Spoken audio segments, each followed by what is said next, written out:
There we go. That looks about right. Well, goddamn, pal. Bah!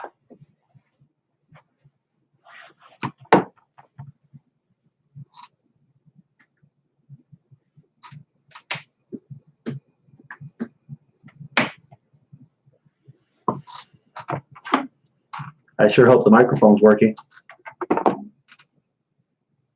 You already live? Yeah, we're already live. You dick. Penis! You are what you eat. Shit. Then I'm a fucking grape then. I'm a grape.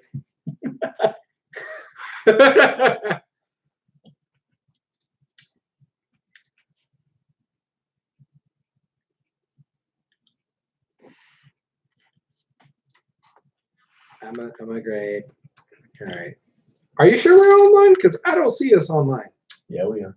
I think you're lying. Am I? Hot dog. There it is. Click on it and see if there's noise. All right. If there's any noise. Noisy noise. If there's any noise. Noisy noise. There we go. There, yeah, that works. Yeah. Yeah, it works. Oh, goddamn, pal. All right. The kids will love it, pal. Hi, Randy. Randy's online. My wifey's there. All right. What episode? Well, goddamn, pal, let's just do it live. What episode number is this? That's a good question. All right, forgot. 346. Live from the landing strip is the 346th edition of Houston Wrestling Radio. This is Abel. This is Chris. And thank you so much for tuning in and joining us here. If you're watching us live, like how my wife is right now, thank you so much. Log into your YouTube or Google account. That way you could chat along with us in the live chat right here.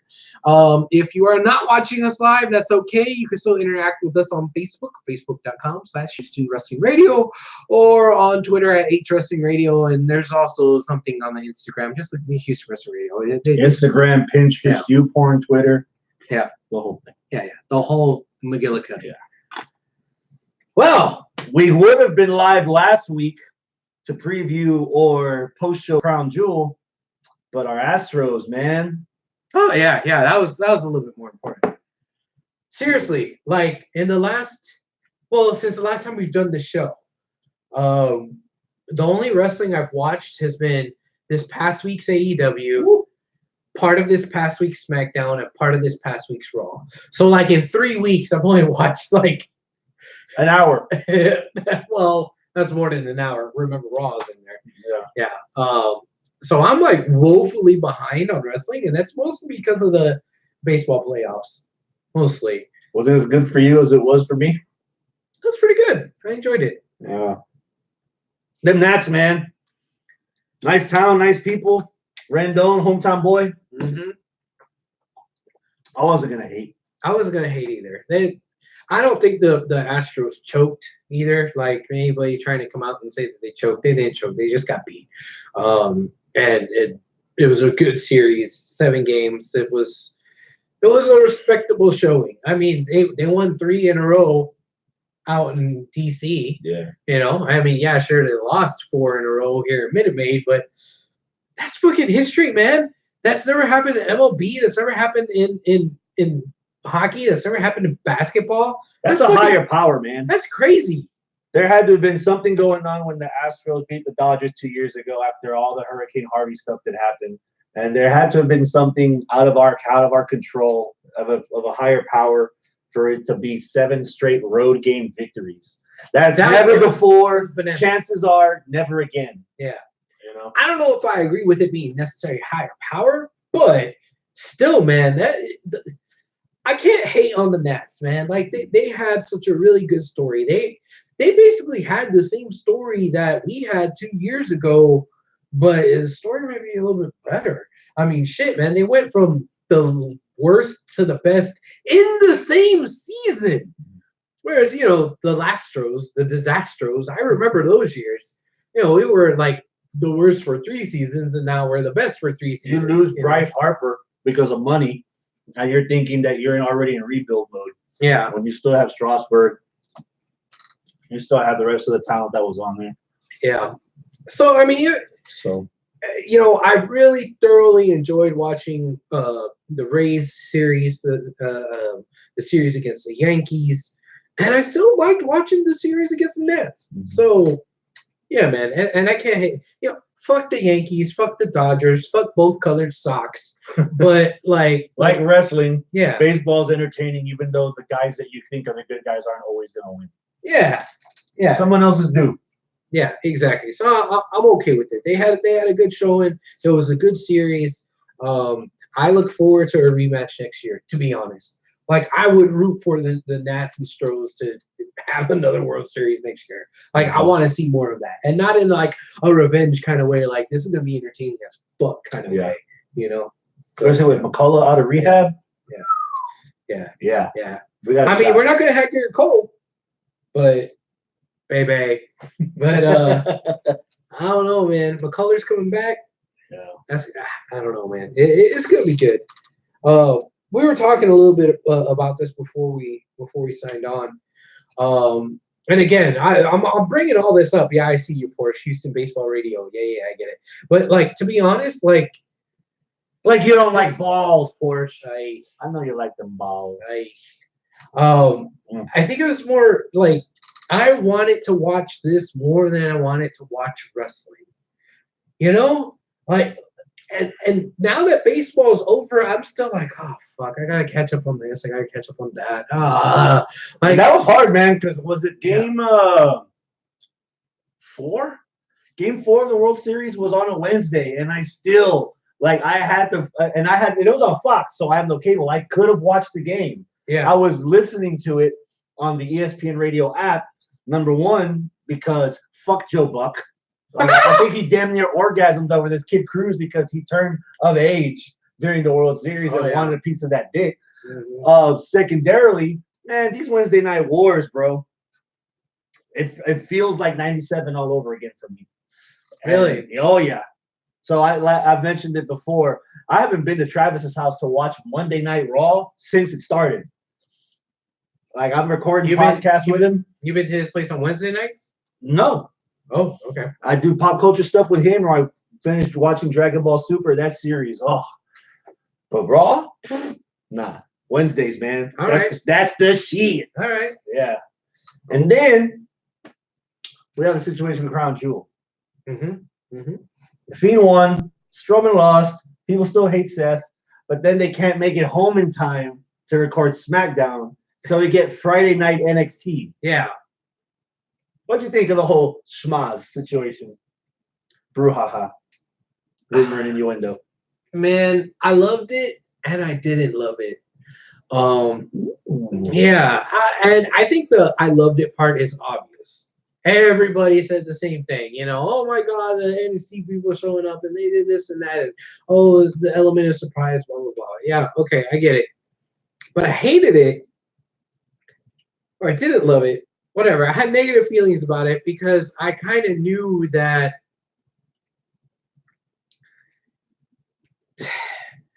the whole reason why we don't really respect Raw and SmackDown and the brand split is because they never kept the brand split there. We had the wild card rule. Even now, Brock's quitting, going to the other, just showing up out of nowhere. I'm hunting Mexicans. Yeah. Man, there's no respect there for the boundaries of the relationship. Right. Well, I mean, sometimes you need space of the brands, the boundary of the brands, straight up that. And it's wow, I do want to mark out. Oh my God, NXT showing up, why I want to mark out for that. It's also yeah, but I'd be kind of a hypocrite. Kinda. No, you is one. Okay, I'd be a hypocrite to mark out for NXT people showing up on Raw and SmackDown when they're the same fucking company. And we bitch about Raw, SmackDown, Superstars showing up on each other's shows. And man, I don't know. I like the other part about it where the flimsy pretext of it is that oh, well, we're going to have Survivor Series. We're going to have Raw versus SmackDown versus NXT. Okay, cool. But why?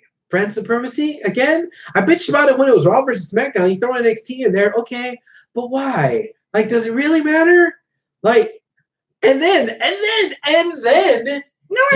you have Raw versus SmackDown versus NXT tag team titled. Oh, here we go. And they're all NXT dudes. Yeah. Yeah, like, okay, the Revival has had some time, but let's be honest, the Revival was better in NXT. Triple threat too.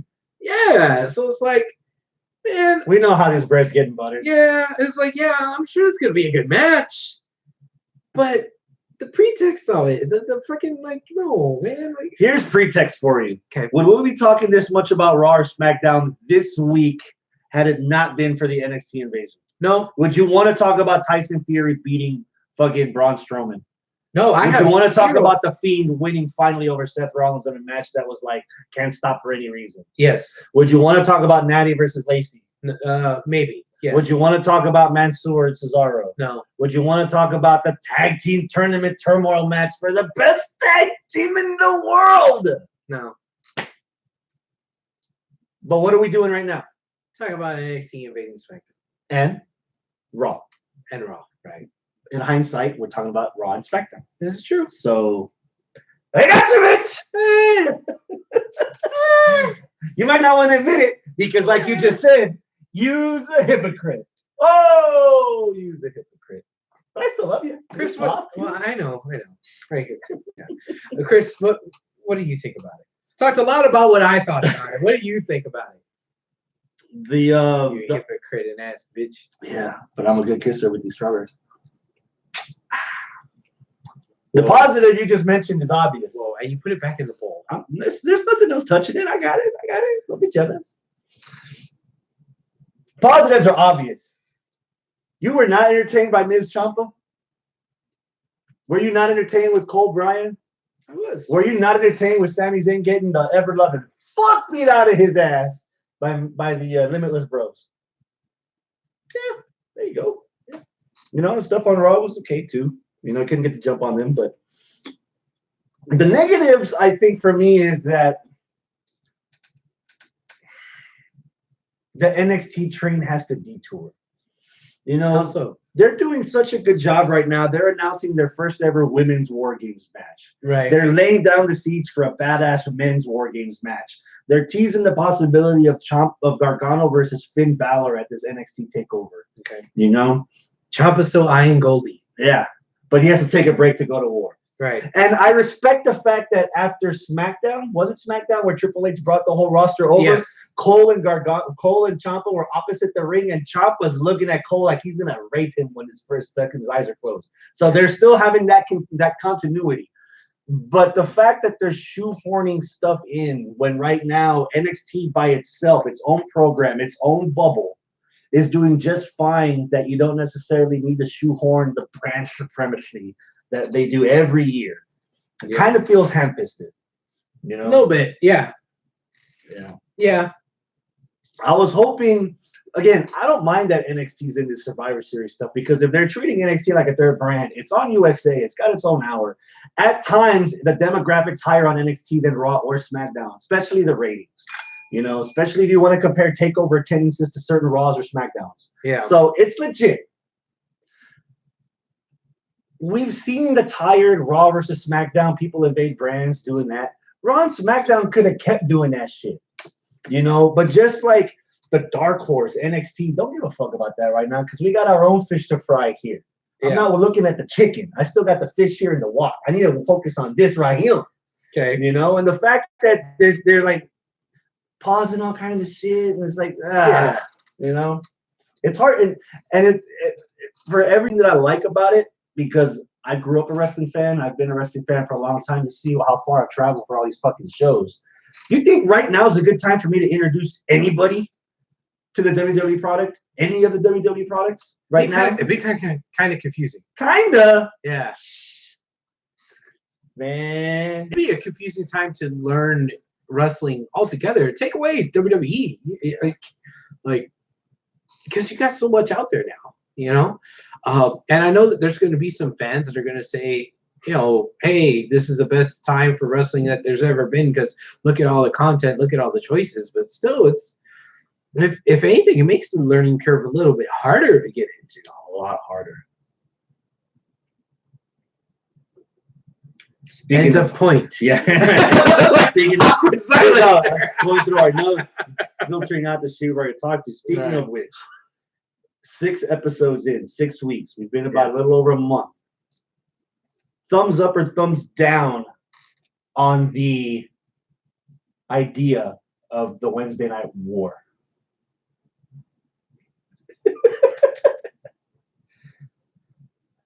You're straddling the line. Why are you straddling? Isn't that embarrassment of riches type thing? No.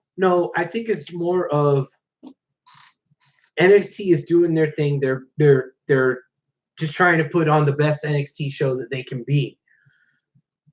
And AEW is the one that tongue-in-cheek sometimes kind of pokes fun at, hey, we're in a war with these other guys, and like they'll like, yeah, like, no, I kind of wanted that to be the other way around.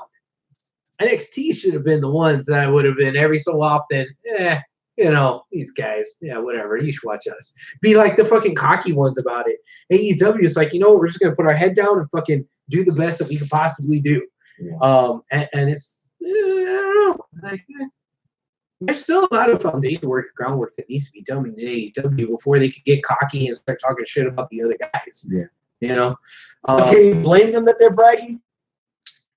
This is the 6th week of head-to-head, but by a noticeable margin, AEW is beating NXT in demographic. They're beating in everything. They're still just the new hotness. Like, I be the Nationals, don't be the Yankees. Ooh. HBR. God damn, what the hell is that? Your fucking computer. You don't update this shit during the week. Yeah, I know, right? Play it. Yeah, like they're. I mean, I'm not like saying that I like NXT more than I like AEW right now. I'm with the majority. I would rather watch AEW than NXT, put a gun to my head kind of thing. But it's I'm enjoying both shows. I'm not enjoying the fact that they are trying to be competition for each other, because there's a lot of other stuff that's out there that's getting pretty good too. Like NWA and Impact. They're doing a pretty solid job. Now, have I watched any of their shit? Like I said, the last 3 weeks has been all about baseball. Just like the chat. Yeah, man. Freaking Hector in the chat wants us to mention Hideo Itami against fucking Tomohiro Ishii, which was a fucking barn burner of a match. Yeah. Even though people might be worried that Kenta's gonna end up just like fucking Shibata with his brains turning into mashed potatoes. Yeah. So that might have been why the thing was quiet. I sure as hell know you're not gonna watch this shit on your own. There's so much in your plate already. Yeah. And that's before baseball. Yeah. So now that baseball's over. I don't know what to do with myself. AEW, NXT, Raw, SmackDown, NWA, Impact, Ring of Honor, WoW, New Japan, and ROW. Triple Mania is happening. Yeah. Oh man, Dragon Lee against Kenny Omega for the Mega title. Shit. Woo! That sounds like yeah. Man, I don't know. I don't know if I just need a break or what I did this past 3-4 weeks has been a break or what, or if I'm just feeling overwhelmed because there's just too much wrestling out there right now. I don't know. There's something wrong in my wrestling fan soul right now. There's just something wrong. You mentioned the last time we recorded that you think you crossed the line to the point where you're not going to be watching Raw and SmackDown primarily. Right. Have you committed to that? No. I didn't commit to it because I still got other people in the house that are like, hey, let's turn it on. I'm like, okay, cool. I'm sitting there. All right. I guess I should watch this. You could be burned out on a Wednesday if you're still watching 3 hours on Monday, 2 hours on Friday, maybe an hour on Saturday for a while. You live with 2 feminists. Yeah, break them off a little something. You could be burned out. Yeah, I mean, I think that's what it could be. I don't know, man. Maybe I just needed to get the baseball out of the way. Maybe that's all it is. The other thing too is like this is something that we didn't get to talk about before the show or at the beginning. Oh, we waited to record. Yeah, give it to me. Yeah, on Game 7 of Astros versus Yankees, I watched that at Old Chicago Pizzeria in Katy, Texas, because it was after DZW, where I was ring announcer. Yeah, you went back. Yeah. You had a little itch. You got to ignore that ring announcer. Yeah. I mean, the ring announcer wasn't able to make it, so they're like, "Hey, well, can you fill in?" So I did, and it was weird because I didn't realize how much I missed doing that, and that was the one thing that kind of like, oh, maybe I'm not done with wrestling. Maybe I just want to do like this kind of thing. Maybe I'm done with like fucking watching everything, but being a part of it's a little bit different. And then after the show, we went to, caught the last like 3 innings of the game there with all the, well, not all, but, few of the other wrestlers and the boys from the locker room and stuff with the game on the TV. And fuck, man, that was awesome home run. Altuve hit at the very end. Man, that place went fucking wild, dude. It was that last Yankee one, right? Yeah, the Yankee game. Walk-off home run with Altuve, man. Bases loaded. Yeah. That salami was delicious. No, I think it wasn't bases loaded. No? It was a 2-run home run, I believe. Full count though, right? Yeah, I think it was a full count. Yeah. I don't know. He scored 2 runs, but yeah, it was badass. But yeah, Porsche says you don't have to watch everything. You're damn right. I don't have to watch everything. Yeah, you say that now, but when y'all in the same room, I don't know. It's like I just I don't know. WWE, it's just been pissing me off so much lately. Speaking of WWE, yeah, we might have another champ. How so? New Japan, 2 nights of Wrestle Kingdom. They made it official a couple of days ago. The main event for night 2 will be the heavyweight champ against the Intercontinental champ. Both titles on the line. Naito and Ibushi, among others. But those 2, the heaviest, as far as I can remember. They've been pushing that they've been wanting the Intercontinental to be just as important as the heavyweight, and that at some point they would hold both the titles. Okay. So it's down to the final 4. You've got Okada with the heavyweight belt defending against Ibushi, who won G1. Okay. That's main eventing the first night. Okay. And then right beneath it, your favorite, Jay White, your current IC champ, is defending against Tetsuya Naito. Tranquilo, Asenayo. All right. And then those 2 winners are going to face off on the second day to have both the titles. And then both the losers are going to do second place or third place match beneath that. Yeah. So cool. You're right. I know. I don't know what to ask you because you already burned out. I don't want to add 2 more days of the weekend. I mean, it's Wrestle Kingdom. Like, that's must watch. When you're talking about the year. No, yeah, it's must watch, but you're not up at 3 in the morning. Like I'm not up at 3 in the morning. No, you're being breastfed that during the weekend, just like you like it. It's been over a decade. I think I know. That's why I shave around the edges.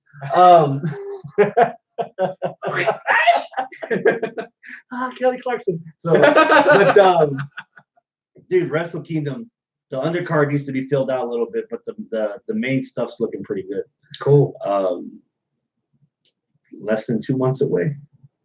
It is, isn't it? Son of a bitch. Yeah, we're nearing our end of the year spectacular. Is Shingo on the card for? Not yet. But like I said, a lot of the undercard still hasn't been fleshed out yet. There's still the World Tag League that just started. And I think there's another event happening in the beginning of December that will finally fill in the rest of those gaps. Gotcha. Jericho and Tanahashi, that's been made official for night 2. I think we're getting Moxley versus Robinson part 3.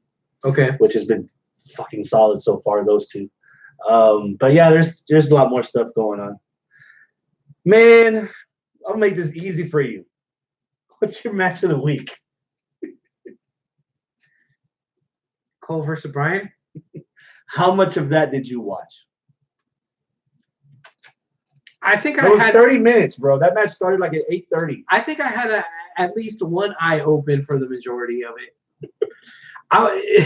Nothing against the match. It's just, dude, I was tired.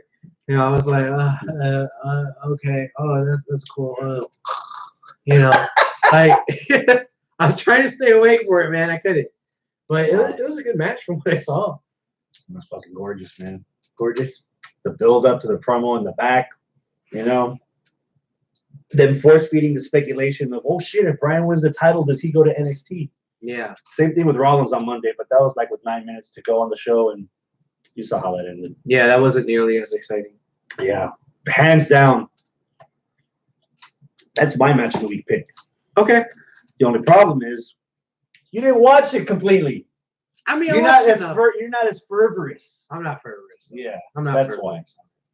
Because it was good, man. It was quite good. Cool. Could have made an argument for something more. You think so? Yeah. You really think so? Yeah. But I mean, I ain't gonna make that argument. Of course not. Yeah. But yeah, that's my pick. But damn, dude, NXT last night, solid también. Pete Dunne and Damian Priest.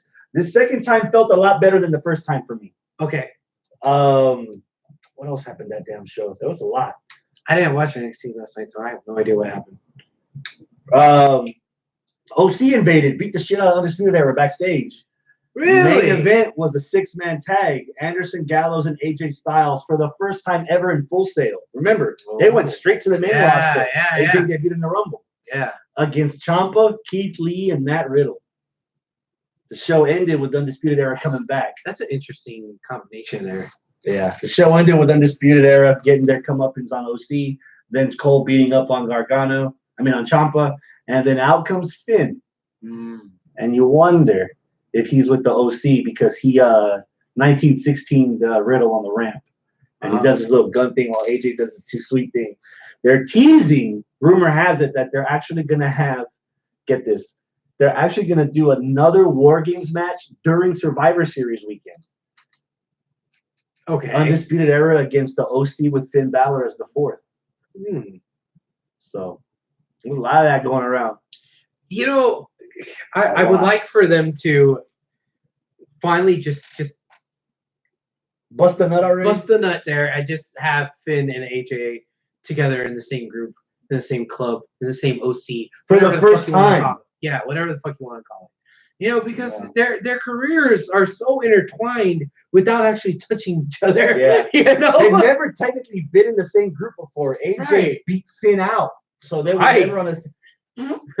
never on the same team. Yeah. But the fact that they have that history, it's like they're like stepchildren. Yeah. You know, they don't want to be a part of the whole family thing. But Hector, what's up, man? He says, what about Ishii versus Kenta? You missed it. We just brought it up earlier. Yeah. AEW had some solid stuff. AEW did have some solid stuff. The tag match with Page and Omega against Jericho and Sammy Guevara. Yeah. Dude, for a relatively unknown kid like Sammy Guevara, he's getting some fucking heat. Yeah. He's got a lovable, punchable face. They're giving him time, and he can sell his ass off. And I guess nobody likes pandas. Yeah, I guess so. And I can't help but smile for the kid. Yeah. You know, so, you know, coming out of Houston, you know, passing through here, going through the rest of the Texas Indies, and then boom, main event of AEW a couple of times. So, well, I think he was the first match, and this is his first main event, I believe. But still, man, he's getting a lot of fucking time. I gotta admit, man, there's been very few promos that have stuck to me. Yeah, hard times, stuck the roads. Low key one, Mankind inside the Hell in a Cell promoting that match with Undertaker. Okay. When the lights were out. Steve Austin stunning McMahon. This fucking promo with Cody Rhodes, man. This was a good fucking promo. Pipe bomb by CM Punk, by the way. I didn't want to gloss that over. Yeah. But other than that, that's Austin 316 says, "I just whooped your ass." Yeah. Fucking Cody, bro. Your best seller that you can find on Amazon for $3. He was roasting Jericho. From undesirable to undeniable. Fuck, man. That was great. And everything leading up to that, where you could tell there was nothing but raw emotion in there, and he was starting to crack, basically. You know, oh, dude, that was so good. So good. Good promo. Either that was heartfelt to the core, or he's probably one of the best actors I've ever seen, because that came across like legit. Yeah, man, you couldn't help but feel for it. Of course, motherfucker gonna lose with the stipulation. You know, really? I think that stipulation's homegrown for Cody to lose. Really? Yeah. I thought that the opposite. I thought this meant for sure Cody's gonna win. Because there's no way Cody's never ever gonna challenge for the AEW title. They can change that later. Hey, those but it'd be bullshit. It'd be wrestling bullshit. Those nevers always bullshit. Come back around. In WWE, man, they're trying to not have the wrestling bullshit. If he says never ever, then it's gonna be never ever. In WWE, never ever until you get drafted to the other brand. Never ever until you're injured and you're out for 6 months and then you come back and it's like, oopsie, we forgot. Like, no, I think AEW is trying to like stick to their guns about continuity. So I think this means Cody's gonna win. Because that kind of stipulation, I can't see Cody never ever challenging for the title again at some point. Like, I get what he said in the promo. Oh, the guy who runs the book is the guy who gets the chant, and I don't want to be that guy. I get it. I understand. But at some point, like there's a huge difference between being Jeff Jarrett, Eddie Graham, Jerry Lawler, Vern Gagne, and being somebody where it's like, okay, I have to actually, step in because the main guy went away and we don't have a number one contender and nobody else is over and fuck, I'm over and all right, I'll do it. Like there's a bit of a difference between that and everyone else. You know why it doesn't bother me if Cody were to lose this match? Why? I don't want to be that guy, but when I think of the Elite, Cody's not the first name that comes up. Okay. So if it's Cody saying, if I lose, I'll never wrestle again, wah.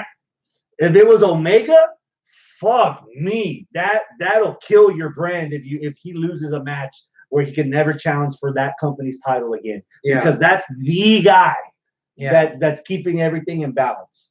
If Kenny Omega were to go to WWE, as much as I like AEW, they're not long for this world. So Kenny Omega's the catalyst that you surround everything around. He's the low-key John Cena, Roman Reigns, Hulk Hogan, Steve Austin. That's your centerpiece right there. Yeah. And they don't want to bust their nut on that centerpiece because, like you said, people are already going to have the stigma of, because he has the book, he's going to give it to himself first. Yeah. And it's been quite the opposite already. You saw the Young Bucks losing the first fucking round of their inaugural tag team tournament. And see, I believe the Bucks on that promise more than I believe Cody on that promise. Mm-hmm. But again, giving them the benefit of the doubt, I think this means Cody has to win this. Dude, you know what? The negative that I have that could be turned into like the supreme positive. I still, for the life of me, don't like MJF the cheerleader. Because he's been such a good fucking heel up to the point that they showed up on TNT. So I'm hoping he's the guy that swerves them. He turns on them, and you don't have to worry about heartbroken over Cody not getting a title shot because he's going to be busy with MJF for a minute. And by then, you're going to forget all about it because there'll be a fresh new face in the scene that you can come over, and then we're off to the races. Yeah. So, but if Cody wins it, I'm not going to hate it. This fucking build, dude. And to top it off on Jericho's side, that video, man. Having fun. And you know what? That's furthermore reason why I don't think Jericho needs this belt. Jericho, like, okay, if you look at the way they're building Jericho and the way they're building Cody in this feud, Cody, if he wins this is a serious watershed moment for AEW to be considered serious. They're a threat. Look what they're doing. They got this guy that's white hot over. It's his baby. It's his passion project, and he's running with it. Whereas with Jericho's Jericho. He's always going to be over. And you know what? A little bit of the bubbly. I got Virgil in my corner, and I'm the champion. Ha, ha, ha. It's funny. It's over. You're always going to be over. You don't need the belt to be over. But God damn it, if Cody takes the reins of this, whoo, you're starting to really get up there to be taken seriously as a serious threat. So I think there's a little more reason for Cody to win. Now, Hector in the live chat says, if Cody wins, I want Darby to challenge him next. Oh! Yes! Oh my God. The little engine that could crash into a wall. Damn. I love me some Darby Allin. I love me some Darby Allin. I don't know where the hell they found this little kid. I love him. Loves him. That's the future right there. Darby and MJF are the futures of that brand. What about Guevara?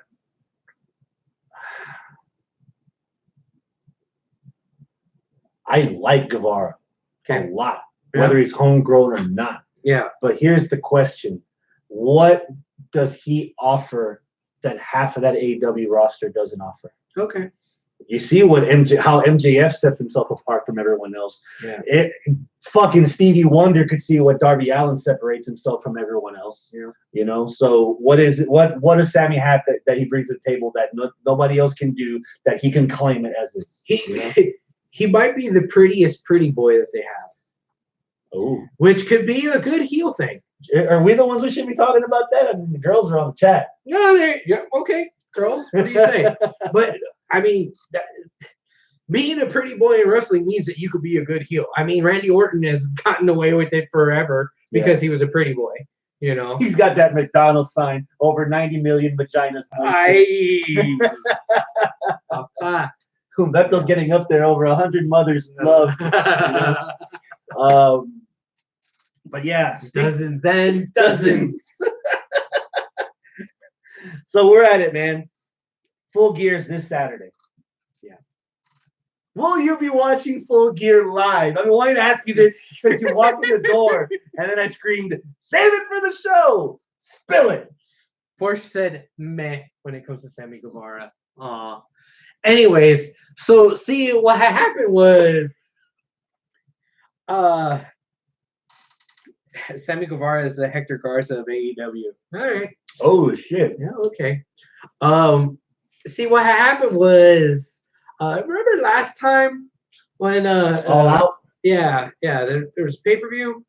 Had to actually, order it and make sure that you watch it the same day or record it the same day, otherwise you gotta wait till Tuesday. Well, that sucks. But that means that we made sure that we ordered the pay-per-view. So we're not going somewhere else's place or whatever. We actually ordered the pay-per-view. Porsche actually ordered it so that we can record it that day so that we can watch it the next day. The reason being is because I got a wedding to go to. One of Randy's friends is having a wedding that day. It's a 72% divorce rate, bro. You just save yourself the trouble and don't go. Well, it's free food. Shit, that's the case. I'll brush some hot dogs with my right shit that I just had. How you know all I want is the wiener? No! Woo! But I think the wedding is at like 4 and it'll be over by like 8, but it's all the way in spring. So we'll probably be home in time, but that's just me and Randy. Portia's like, well, y'all ain't watching it without me. I'm gonna be home. So she's gonna watch it, and she's like, well, since I'm ordering the show, and last time Foreman ordered the show, and everyone went to Foreman's place, and she did it. She's like, well, fuck it. We'll invite everybody over to our place. So me and Randy won't be home, but Porsche will be with a bunch of people. By the time we get home from the wedding, the show will be half over. It's like, hey, everybody in my house. So I may catch like the main event or the last couple of matches or something. But I really, really, really, really, really, really want to say that if I had nothing else to do, yes, I'd watch it live. And Randy says, don't throw me under the bus. Too late. I would give you a lot of shit over it.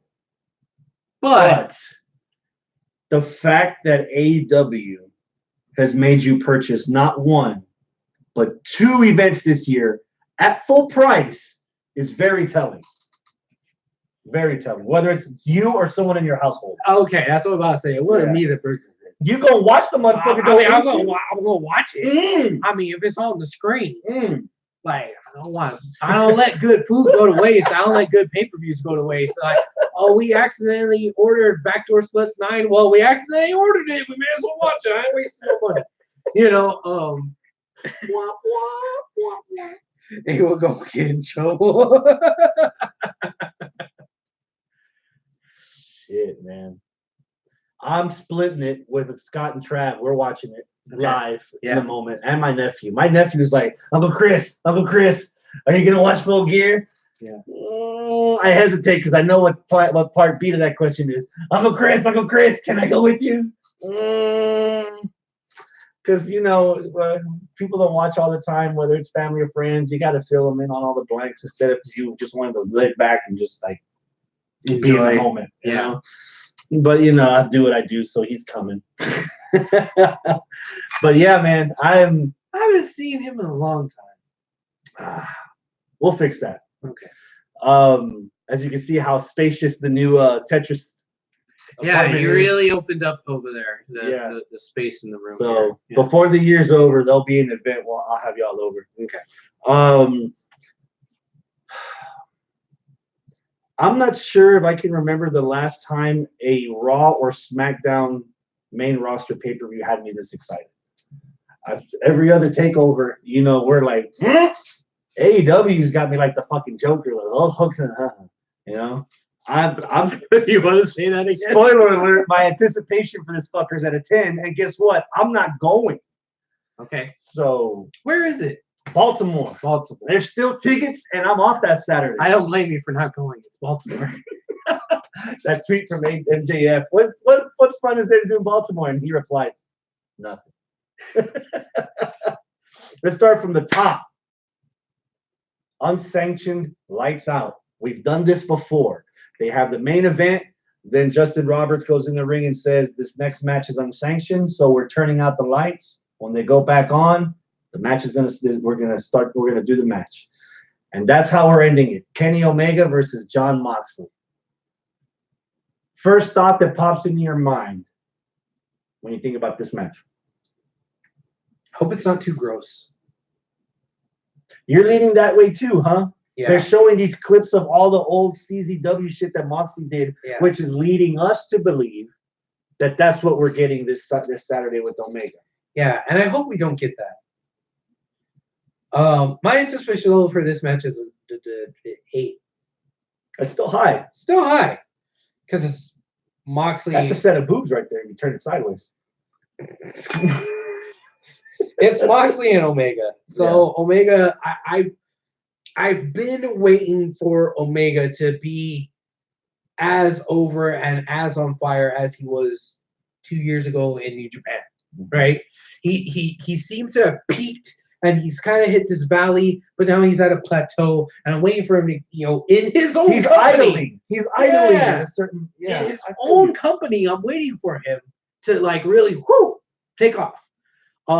Moxley was red hot 6 months ago, and he got injured, and it was like, he's back now. Oh, okay, cool. Yeah, and he's plateaued too. So I'm waiting for both of these guys to kind of really get into full gear. I'm really waiting for both of these guys to take it to the next level. I had to change that. And this match may or may not be there because, again, I'm afraid that it's just going to be super gross, super bloody, too over-the-top violent. Which we've never seen Kenny Omega in a bloody state before. Right. So this could be out of his element. Yeah. So there could be some awkwardness in the actual match type too. So I don't know, man. I have apprehensions, but it's still these two, and I'm still really excited to see it. That's why I'm at an 8. I completely agree with all your apprehensions. Okay. I'm not going to sit here and argue any of them. Okay. My anticipation level is at a 10. Okay. For people that complain that WWE doesn't do long, drawn-out storylines, you got to keep in mind, this started in May. Yes. We're in November. We were supposed to get this match in September, and we still didn't get it. And that made the story even more intriguing. The promos back and forth. Their code. When Pop jumped Omega from behind and Moxley had the opportunity to wail on him and he refused because he didn't want it that way. Right. To the point that we even got Moxley versus Pac. I think they're starting to step their game up a bit for me. And I can understand if they don't do it every week because you're going to get burned out every week. Or eventually someone's going to get hurt. So I'm not expecting Omega Okada every Wednesday and then 3 Saturday a year. Yeah. That motherfucker's not going to last. We already saw Moxley. His arm almost fell off with this damn fucking MRSA that he had again. The story's been intriguing. The build-up has been fun. I'm invested in this. You know, I was shit. It helps that I was in person for when Moxley actually came out and shit. And then again with the code, just last night when they had the big kerfuffle, and Moxley and Omega were ready to throw down, and here comes LAX to beat up on both of them. And then later on, a few minutes later, they're on the ramp, and Omega and Moxley, the enemy of my enemy is my friend, they beat the shit out of LAX just to turn back around and start beating the shit out of each other some more. So they, you know, again, another example of how we complain about WWE not going into detail, the little nuggets here and there, the nuance of the story, the minutia that makes it interesting, that makes it stand out from the competition, and not just WWE competition, MLW, ROH, and Impact, all that. There's so many details in here that you can't help but appreciate it. Yeah. You know, and even for all the negatives that I agree with you on, I don't know if I want to see Omega go hardcore. I don't know if I want to see Moxley fucking fall on a thumbtack with his bare feet. You know, gross shit. With all that, the anticipation for the match, how badly I want to see it, I'm at a 10. Cool. Since it's unsanctioned, and that's another aspect that I like. Moxley pissed that this match isn't going to count on his record because he's that confident that he's going to win, but that's not going to help him. Unsanctioned matches don't count on the record? No. I like that little detail. They last week before a week ago before Moxley went in the ring to bitch out Khan and how he was typecast that like the other company. That week before, afterwards, they showed video of Moxley going into Khan's office bitching out Tony Khan because he was pissed that this match isn't going to be on his record so that he can further get to the title, and that all that work that he's going to do to kill his golden boy, and they ain't going to get nothing out of it. So another layer into the story that actually pushes it forward. You know? So fuck, I don't know if it's with pay-per-view timer. I can't call who's winning this. Oh fuck! I can't. Like I would. You know what? It's been so good this far. I'd have them do a double knockout or something and keep it going. Nobody loses any steam. Nobody loses any credibility. Yeah. It doesn't show up on anybody's record, so it doesn't matter either way. So why not? You know what? Why not do a double? Since it doesn't show up on anybody's record, let's have Moxley win it. That way, Moxley can be full of even more piss and vinegar. Like, hey, I beat his ass, but it's not on the record. And then they'll have like a regular match, and Kenny wins. Are you sorry? Hector Reyes, I love the continuity when it comes to unsanctioned matches.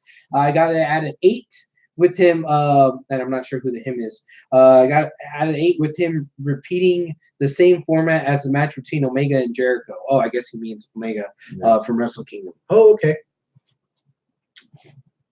Jericho versus Cody. Give me a number. 10. We gushed over it already. Yeah. So we don't need to go into further detail. I'm also at a 10. Okay, who you got winning? Jericho. Cody. we talked about this. Do you think this will go the hour draw? You know the aspect of the judges that they can like rank it. Yeah, I don't. No. I'm not. I like the idea of the judges. I was expecting like legit fucking. Where's this at? Maryland Athletic Commission. Not like wrestlers that can actually like. Oh, I like Jericho, so Jericho's winning by default. Or MJF's a judge. Oh, Cody's my daddy, so I'm gonna give Cody the rub. It's gonna be the dude from American Idol. That's a no from me, dog. And the other dude from American Idol. It stinks. And Travis. No, sir, I don't like it. Let's give the ladies some love. All right. Emi Sakura gets a title shot against Rico. Rico, the champion. Rico, the student. Sakura, the teacher. Who just beat her this past week.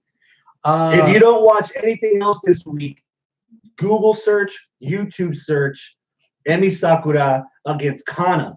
You might not remember what Kana is, but you know what an Asuka is. Emi Sakura against Asuka.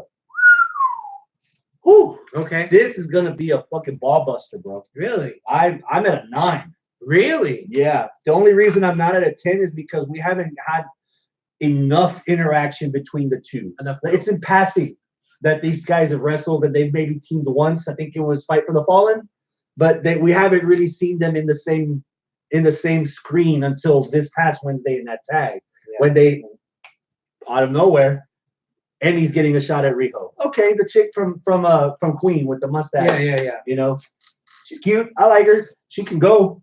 You know, but I would have wanted a little bit more. You know, but again, you needed some more warming up. Sometimes the teacher versus student's good enough.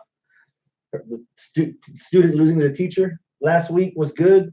Maybe another week might have helped. But that's just me. I'm still a fucking 9 for this. This might steal the show. I've heard a lot of people complaining that AEW's biggest fault right now is their lack of women's division. I think this is going to steal the fucking show. Yeah. Where are you at? I'm at a 6. I think all the misgivings that you have about this match are basically what I'm focusing more on. For me, it's not enough build.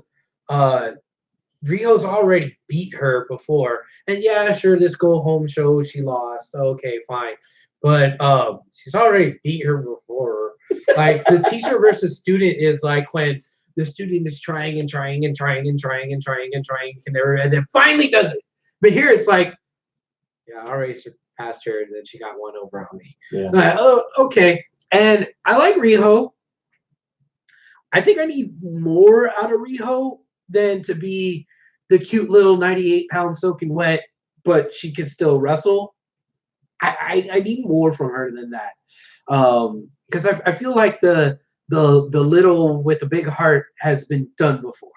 Yeah. Whether it's a little guy or a little girl. You know, I mean, her match with Britt Baker didn't help that well either. Yeah. She needs the right heel opponent to work with. Yeah. And Emmy, I'm not sure if she's a heel or a face right now. She's just being cheered because she's an established veteran to wrestling fans of the Yoshi style. Which, that's not me. And it's not me yet. Yeah. As of now. I mean, I think she got cheered because, she's just like Freddie Mercury. That's cool. Yeah. But then she was placed on heel teams. And it's like, okay. Or against Riho. It's like, I would have wanted that match. One more week, I would have had that match of Sakura and Riho as a team. Yeah. And Sakura winning to show Riho, look, this is how it's done. Yeah. And Riho's like, well, I got the belt. I know how it's done. Just a little bit of friction. Yeah. You know, man, that extra week in the oven might have helped. Yeah, that could be it. Yeah. So, but a 6, huh? Yeah, about 6. Who you got winning this? Riho. Still? Yeah. You're riding the Riho train? Yeah, until somebody more over comes along. I think that's. And, you know what? Here's another thing about Sakura. At first, I thought she was. When I first saw the Freddie Mercury thing, I thought she was gonna be somebody that cosplayed as different pop culture personalities and not just Freddie Mercury every time. Mm-hmm. And like, she's coming out with she's Freddie Mercury again. Prince. Is she gonna be Prince? No, Freddie Mercury again. Okay. This time, still Freddie Mercury. Okay, cool. And now like I don't get it. You know, like if it was like something different every time, it's like, she likes to cosplay. But now it's like she's got something. We already got blue pants on the roster. She's really got a heart on for Freddie Mercury, and I don't know why. Like it's kind of weird. Like it's getting into that weird territory. And I'm a hypocrite. I'm okay with McFly over in NXT, who's been Nakamura on the main roster. Well, or who's been McFly for fucking years. Yeah. You know, Nakamura, Nakamura, that's his own thing. Like you could say, he's just ripping off Michael Jackson, but no, he's taking inspiration from Michael Jackson. He makes it his own. He changes stuff and this and that. He's not a Michael Jackson cosplayer. I'll give you that. Fucking this Sakura, she's a Freddie Mercury cosplayer who only plays Freddie Mercury, and I'm like, okay, what else you got? Speaking of the women, somebody that could be the next train, B. Priestley against Britt Baker 1-on-1. Yeah, on the undercard. What are you thinking of B. Priestley? I like her. The 2 times that I've seen her, I think she's got a pretty cool aesthetic. I kind of like the gimmick, you know, but I need a little bit more. And that's the thing about AEW. It's fresh. You're going to have that problem.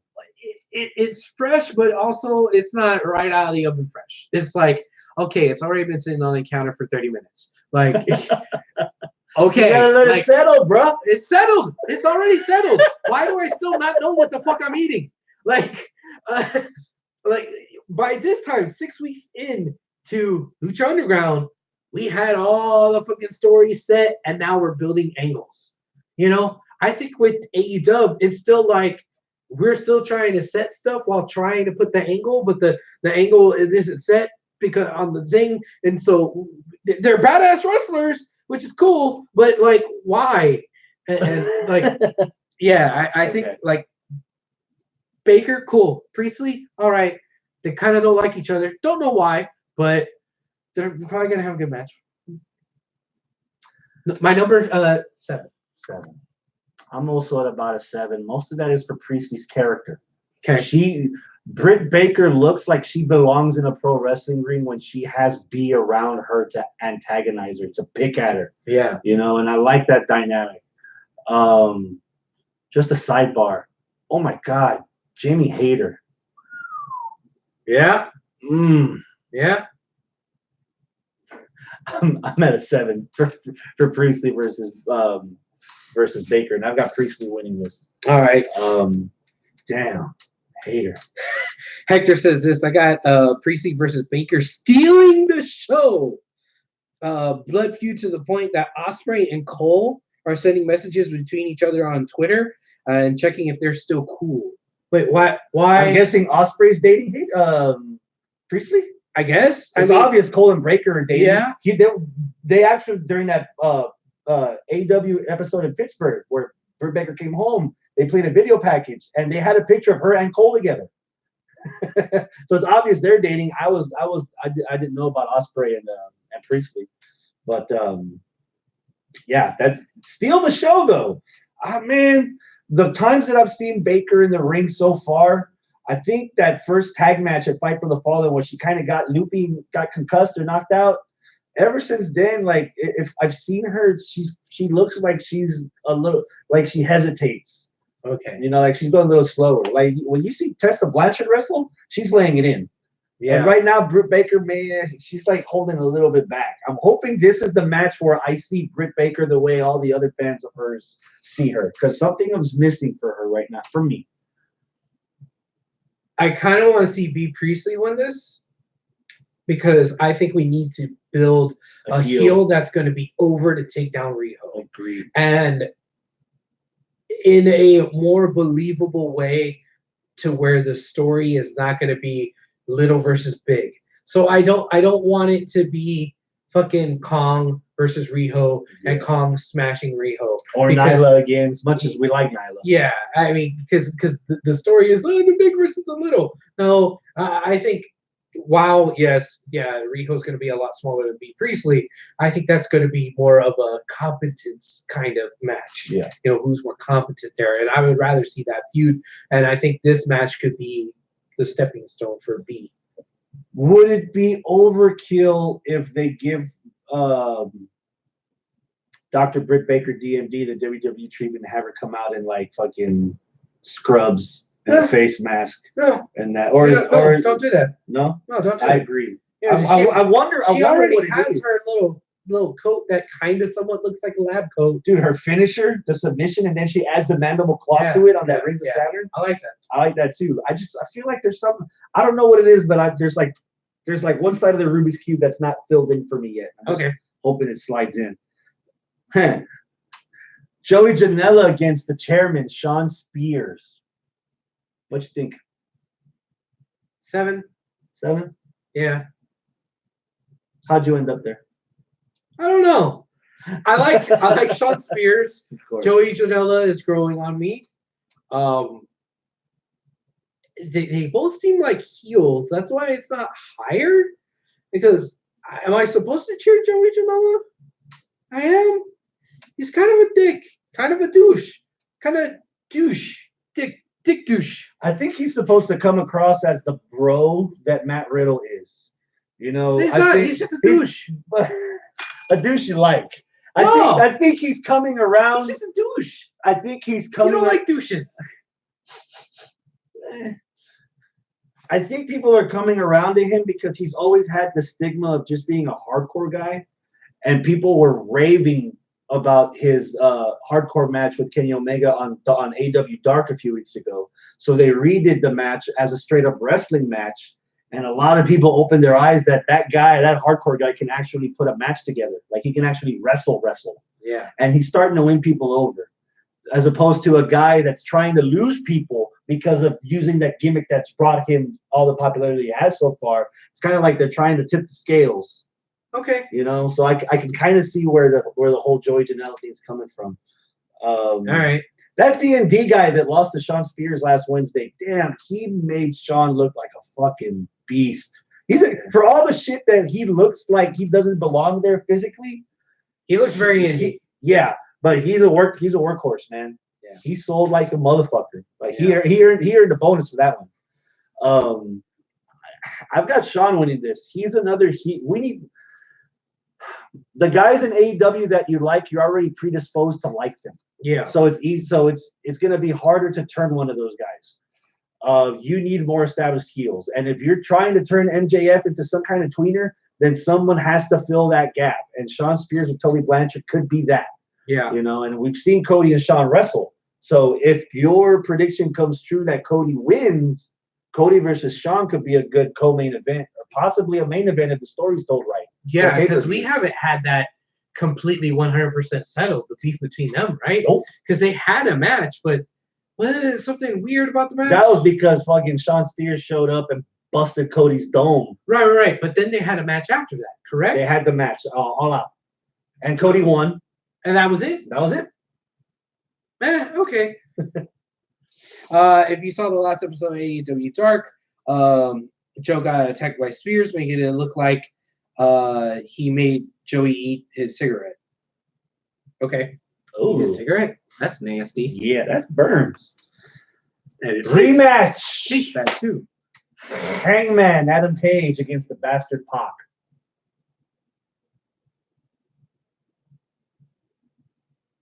Eight. Why? Why are they rematching? Still going, man. They still got some stuff to work out between them. Who won last time? Pac did. Hangman won this one. Why not? I'll tell you why not. Because in singles matches, Pac is still undefeated. Oh. He needs to get defeated then. He's losing. And if Cody wins, that's another heel with a record, where the record gives him the title shot. And you can boo Pac, especially if you put him up against Cody, instant heat for Pac. He doesn't even have to say a word on the microphone. He will be booed out of the country. You can have a blemish on his record against him. I'm at an 8, but I want to say a 9. Hangman's been winning me over the last couple of weeks. I remember those first few episodes of Dynamite, he was getting some boos. Yeah. I don't know why. I think people were just tired of it, of him, which was weird because I haven't seen enough of Page to get tired. Or he just wasn't over enough to be in the position that he was in at the time. That too. And now the matches that he's been cranking out, I think he's winning the fans over. He's got that old school, like 80s indie brawler type, you know, Crusher. I'm digging him. I'm not there yet. I got him losing. I got Pac winning this. I'm at an 8. Okay. I'm not there yet with Hangman still. I mean, he's all right, but I'm not a fan of his. Like, I know he's good and he's part of the elite. Okay. What did you think about the botched pin by the ref in last night's Pac match? I missed it. Was that botched? I don't know. I didn't know if it really was or if it wasn't, or if it was just a weird kick out. Or I heard about this. I got home from my night shift at the bank. I got home just in time and cranked on the computer just in time to watch Cody come out for his promo. So I knew about the Trent Beretta versus Pac match. I didn't get to see it. I wanted to see it. I was interested in that match. Trent, yeah. Trent is a single. I know Trent can go. We don't see him in many singles matches, but he can go. You know what? Match of the weekend. Ooh, frisky. There you go. I forgot about that match. It was a badass little match. Yeah. How about the Young Bucks against LAX? You mean Santana and Ortiz? Yeah. Not LAX? Trademark, copyright. 5.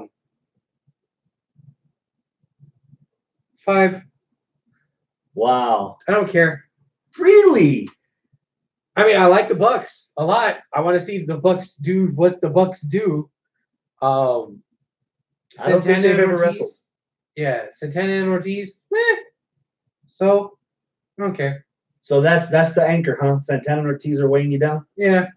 I don't care. I mean, Inner Circle versus Elite. Okay, yeah, but this is like a fucking skirmish that probably won't matter in that war. You know, I don't even think it's a main battle. I think it's fucking. Yeah. I'm at a 7. The first thing I think of when people tell me about Santana and Ortiz is that fucking rivalry with the Lucha Bros. Those guys can go. And you put them in the ring with the Young Bucks, it's going to be another one of those matches where we're going to be, and we might be talking a lot about it post pay-per-view. I want to be pleasantly surprised. I might be pleasantly surprised. That being said, I think I got the Young Bucks winning this round of the skirmish. Okay. How about you? Sure. Bucks have been jobbing a lot lately. We got one more. Yeah. SCU's first tag team title defense in a triple threat. Lucha Bros, Private Party. What you got? 10. Oh, man. 10. We'll round that up to a 20. Yeah. With both of us combined. What is it? What's doing it for you? Private Party's doing it for me, man. Yeah? Oh my God. I want to be invited to that Private Party. Fuck, I love Private Party so much.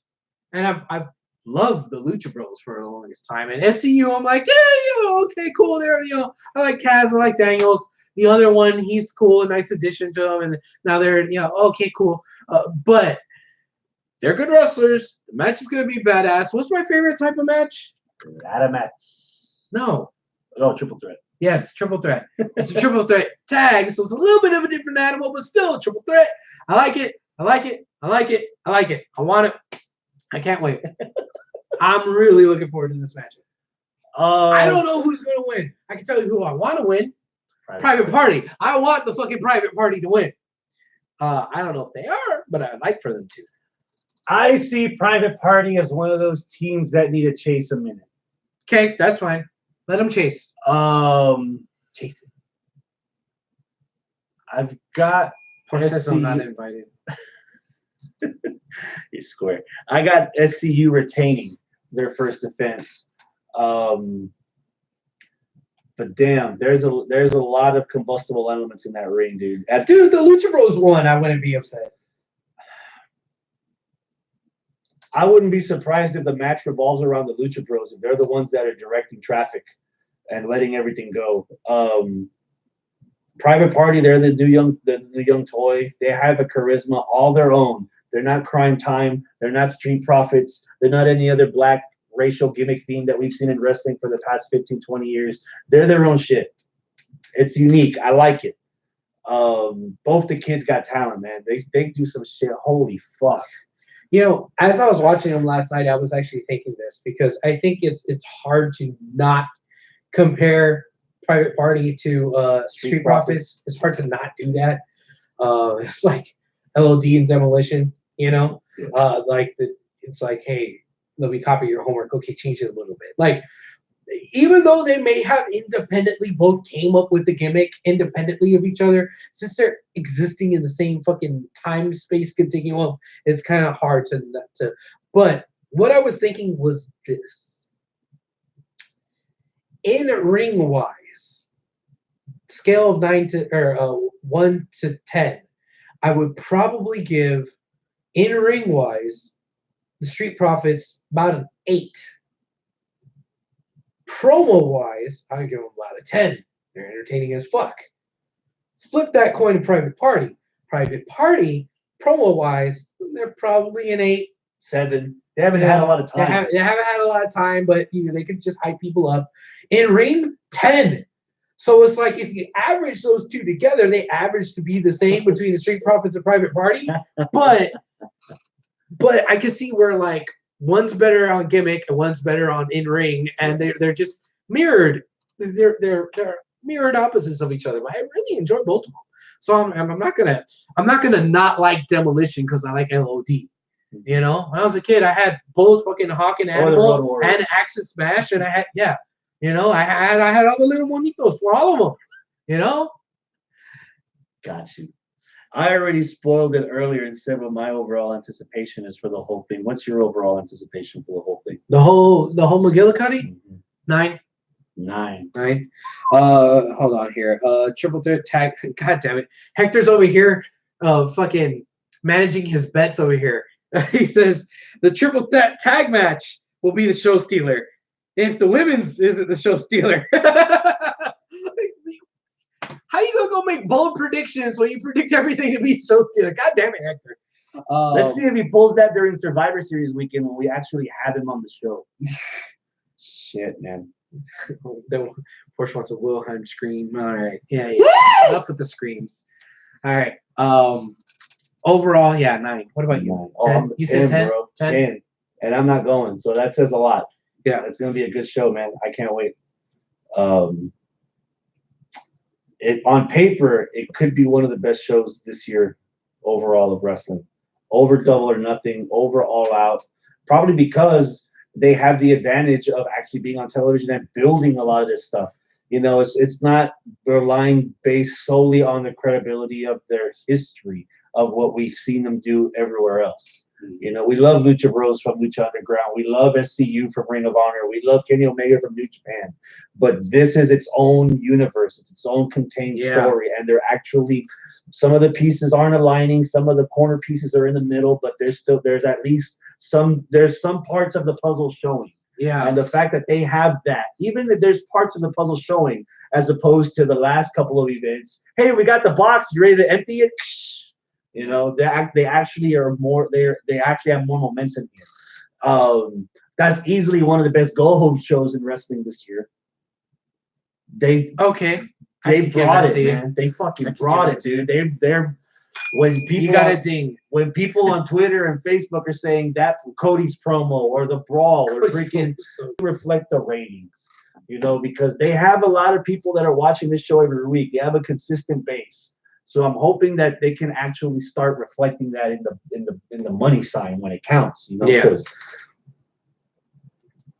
it doesn't matter that it's pro wrestling. We've seen a lot of television shows that we love that because not enough people love them, they're not with us anymore.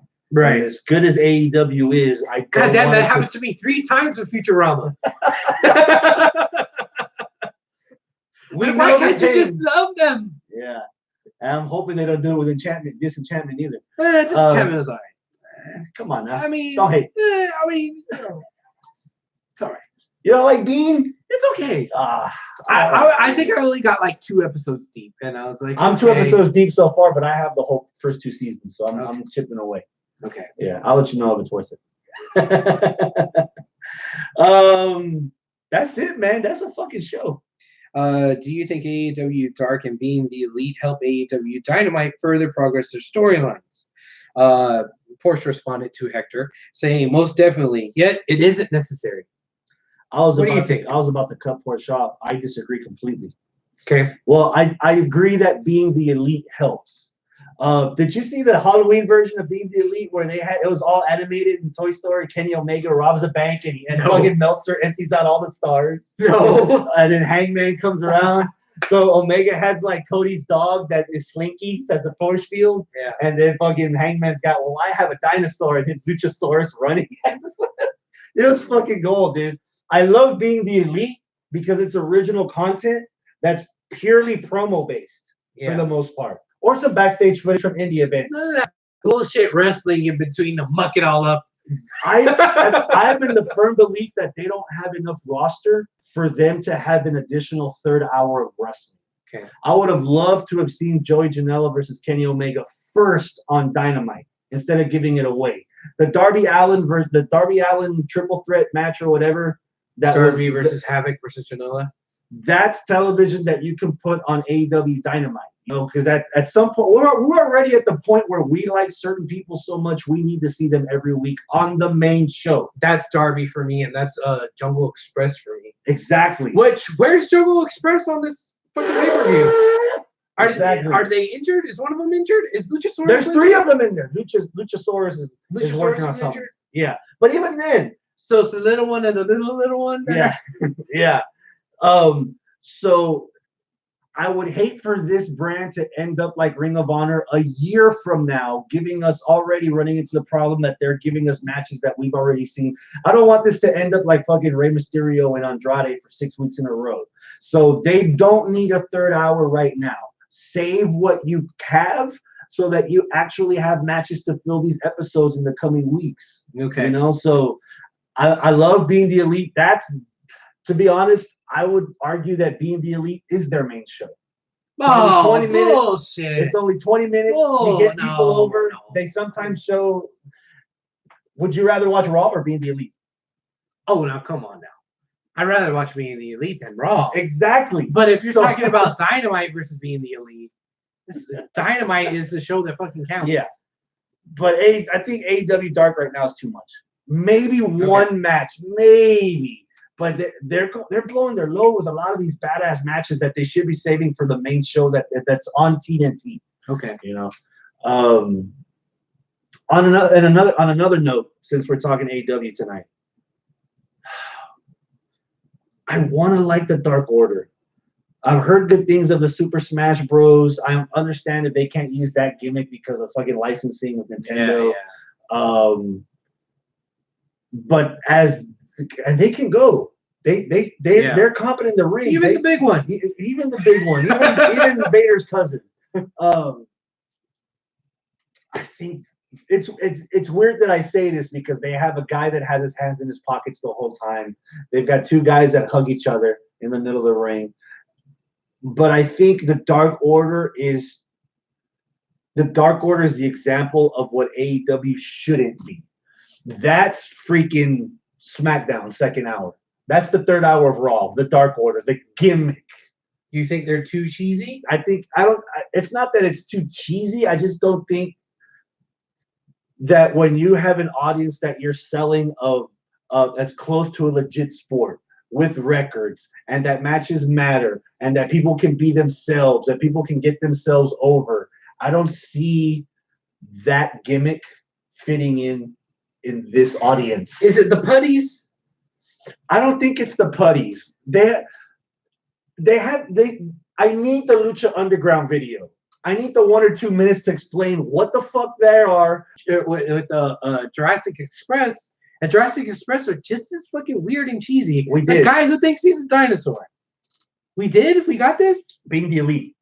Mostly everything is that we've gotten from most of AEW's roster has been from Being the Elite, but not Dark Order. As far as I know, not Dark Order. Like, I just need the explanation. Give me a reason for me to care about these guys in the actual story.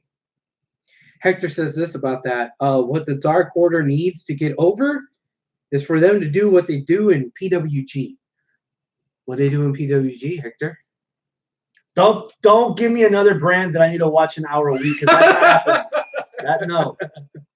I know about Battle of Los Angeles, but that's it. I'm not. Porsche says the chair of putties works for me. That's residuals from the boys in Dalton Castle, so that's close to you. That's probably why she likes that. She's a little freaky like that. She likes putties. I bet she's a Power Ranger freak. Mm-hmm. No, that sentence was too long. She's a freak. Oh. Anything else? Or is that a show? I think that's a show, man. That's it. Well, then, adios, my friends. Keep it classy. What's the next time we're going to do one of these little shindigs? In 2 weeks. 2 weeks. At the HQ. At the HQ. For Survivor Series / Takeover. War Games. Aha. 2 weeks. Yeah. Okay. I should be in town for that. Yeah, I should be. Yeah. I hope so. Yeah. I'm leaving next week. I'll be gone next week. All right. But the week after, I'll be back. All right. Yeah. Well, that's the show, guys. Boom. We'll try to talk Japan next time. Blame him.